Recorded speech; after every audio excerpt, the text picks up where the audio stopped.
ദൈവമേ കാത്തോളണേ. കുറച്ചു ദിവസമായി ഈ ഉണക്ക സ്റ്റേഷനിൽ ചാർജ് എടുത്തിട്ട് ശമ്പളമല്ലാതെ കിമ്പളമായിട്ട് 5 നയ പൈസ തടയുന്നില്ല.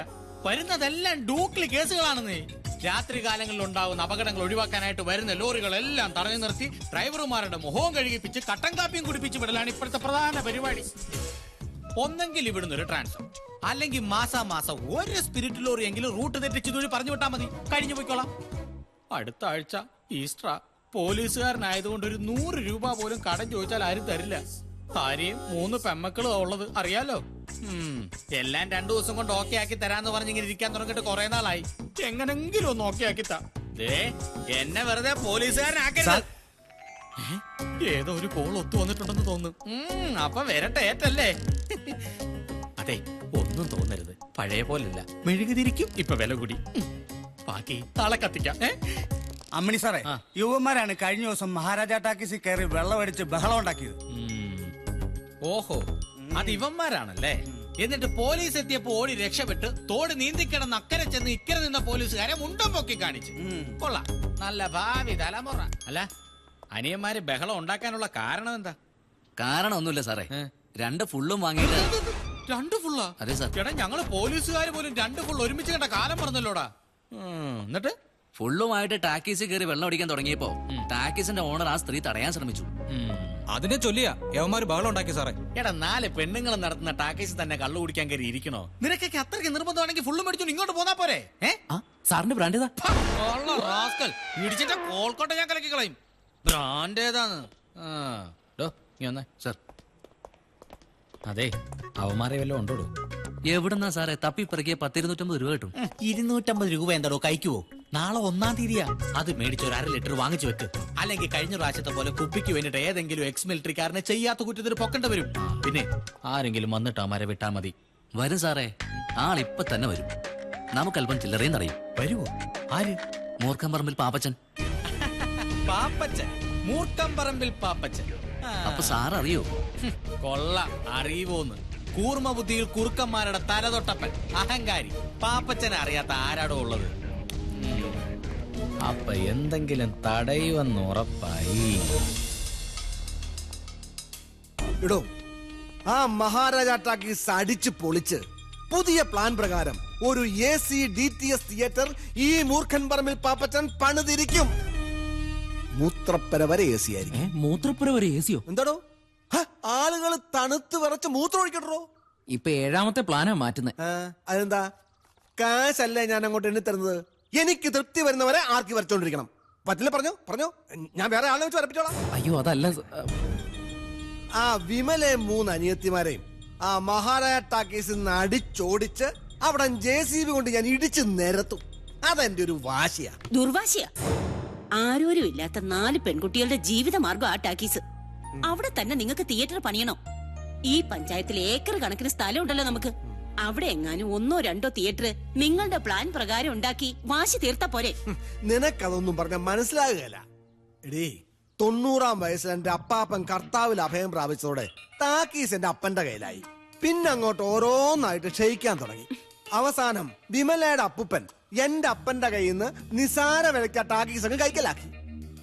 ഇന്നിപ്പൊ ഞാനും അമേരിക്കയിലുള്ള എന്റെ അനിയ സിബിച്ചനും കൂടെ കഷ്ടപ്പെട്ട് കൈവിട്ടുപോയ പ്രതാപം വീണ്ടെടുത്തപ്പോ എനിക്ക് തോന്നിയൊരു ചെറിയ ആഗ്രഹം, ആ ടാക്കീസ് തിരികെ പിടിക്കണമെന്ന്. അതിനു വേണ്ടി എന്ത് വൃത്തികെട്ട കളിയും ഞാൻ കളിക്കും. എന്റെ മാതാവേ, ഇത് ഞാൻ ചെയ്യുന്ന ഒരു ദുഷ്കർമ്മത്തിലും ഞാനും എന്റെ മക്കളും പങ്കാളികളല്ലേ?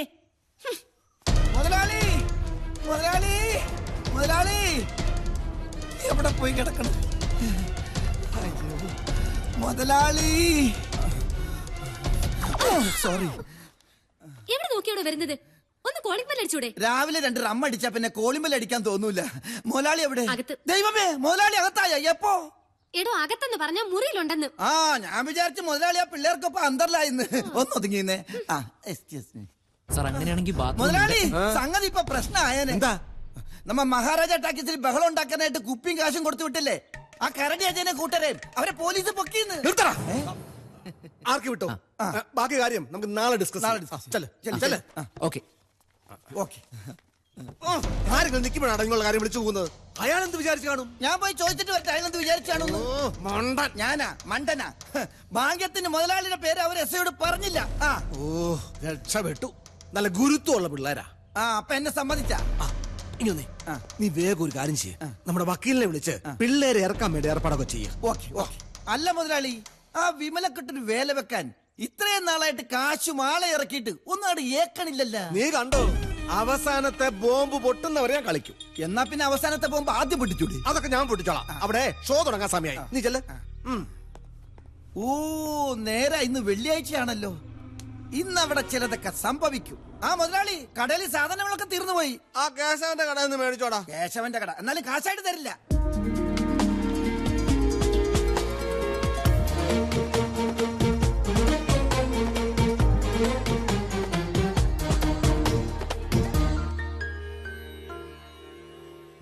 അമ്മേ വിമലേച്ചി, ഏ ചേച്ചി ടിക്കറ്റ് ഇപ്പൊ കൊടുക്കണോ? പിന്നെ മണി 3 കഴിഞ്ഞില്ലേ? ആ കറക്കണ കുന്ത്രോടെ എനിക്കൊന്ന് പഠിപ്പിച്ചിരാൻ പറഞ്ഞപ്പോ ചേച്ചി കേട്ടില്ലല്ലോ. അതിനാ സ്വാമിനാഥൻ സമ്മതിക്കണ്ടേ? എന്നാ സ്വാമിനാഥൻ പണി പറ്റിച്ചു. ഷോ അവൻ ഇനിയും വന്നില്ലേ? എന്റെ ദൈവമേ. ഷോ ഇന്നാണെങ്കിൽ നല്ല കളക്ഷൻ കിട്ടുന്ന ദിവസമാ. എന്തുറപ്പിലാ ടിക്കറ്റ് കൊടുക്കുന്നേ? എന്തെങ്കിലും ഒന്ന് കിട്ടാൻ കാത്തിരിക്കുവാ നാട്ടുകാര് നമ്മുടെ മെക്കിട്ട് കയറാൻ. ഷോ വായാടി ജാനകി മക്കളും വന്നിട്ടുണ്ട്. വഴക്കിനുള്ളൊരു വഴിയായി. നമ്മൾ എന്ത് ചെയ്യോ ഇടമേ? ആ എന്ത് പറ്റി? ഇന്ന് മാറ്റിനി ഇല്ലേ? സ്വാമിനാഥൻ വന്നിട്ടില്ല ശാനെ. അവൻ പണ്ടേ അങ്ങനെയാ. അവന്റെ ഒക്കെ കയ്യും കാലും തല്ലി ഓടിച്ച് പള്ളേക്കളേണ്ട സമയം കഴിഞ്ഞിരിക്കുക. പുതിയ പട. മാറ്റിനി കഴിഞ്ഞ് ഡോക്ടറെ കണ്ടിട്ട് വീട്ടിലേക്ക് പോവാന്ന് വിചാരിച്ചതാ. ചേച്ചിയോട് എത്ര തവണ പറഞ്ഞിട്ടുണ്ട് ആ അഹങ്കാരി വിട്ടിട്ട് വേറെ ആരെങ്കിലും വെക്കണോന്ന്.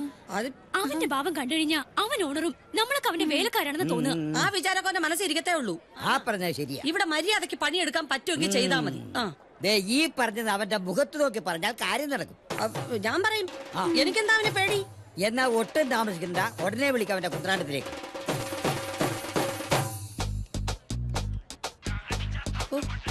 പണ്ടാരക്കാരൻ ഇവൻ എടുക്കുന്നില്ലല്ലോ. ബെല്ലടിക്കുന്നുണ്ട്. ഒന്ന് മാറിക്കുക, കാരണം ചാകാറായല്ലോ. ഹലോ ഹലോ, എന്താ നീ ഫോൺ എടുക്കാത്ത? ഇവിടെ ഒരു രക്ഷയില്ല, ഭയങ്കര തിരക്കാ. മതി മതി മതി, 2:30 തുടങ്ങേണ്ടതാ. ഇപ്പൊ മണി 3 കഴിഞ്ഞു. ഇവിടെ 3 മണിയായി. 3 മണിക്കുള്ള ഷോ 3:30 ആയെന്നോർത്തപ്പോ ആകാശം ഒന്നും ഇടിഞ്ഞു വീടില്ലല്ലോ. സിനിമാ തിയേറ്റർ അല്ലേ, ഓപ്പറേഷൻ തിയേറ്റർ ഒന്നും അല്ലല്ലോ. ഈ സിനിമാ താരങ്ങളൊന്നും ഫിലിമിൽ നിന്ന് ഇറങ്ങി ഓടുവൊന്നുമില്ലല്ലോ. ഈ ചേച്ചി പറയുന്ന ഓ ഓപ്പറേഷൻ തിയേറ്റർ ഒന്നും അല്ലല്ലോ, സിനിമാ തിയേറ്റർ അല്ലേന്ന്. പിന്നെ വലിയൊരു നാക്കുള്ളതുകൊണ്ട് ജീവിച്ചു പോയിക്കോളും. എന്ത് പറഞ്ഞു മോളെ? വന്നോണ്ടിരിക്കാന്ന്, ഉടനെ എത്തും. ഓ സമാധാനായി. ഒരയൽവാസി എന്ന നിലയിൽ എനിക്ക് ആദ്യത്തെ ഷോ തന്നെ കണ്ടില്ലെങ്കിൽ വലിയ പ്രയാസാണ്. കുറെ കാലമായിട്ടുള്ള ശീലല്ലേ. തുടങ്ങുന്നതിന് മുമ്പ് ഞാൻ വരാം. മോളെ, എന്റെ സീറ്റ് ചില സീറ്റ് അറിയാലോ, ഒഴിച്ചങ്ങിട്ടേക്കണേ. അത് ഞാൻ ഏറ്റു. ഐഡമേ, ടിക്കറ്റ് വെക്കാനുള്ള ഏർപ്പാടുണ്ടാക്ക്. ആൾക്കാരൊക്കെ നിൽക്കുക. ഞാൻ പിള്ളേരെ വിളിച്ചോണ്ടേ. ഓ എന്റെ ദൈവമേ, ഒരു ടാക്സി നടത്താൻ പെടുന്ന പാട്.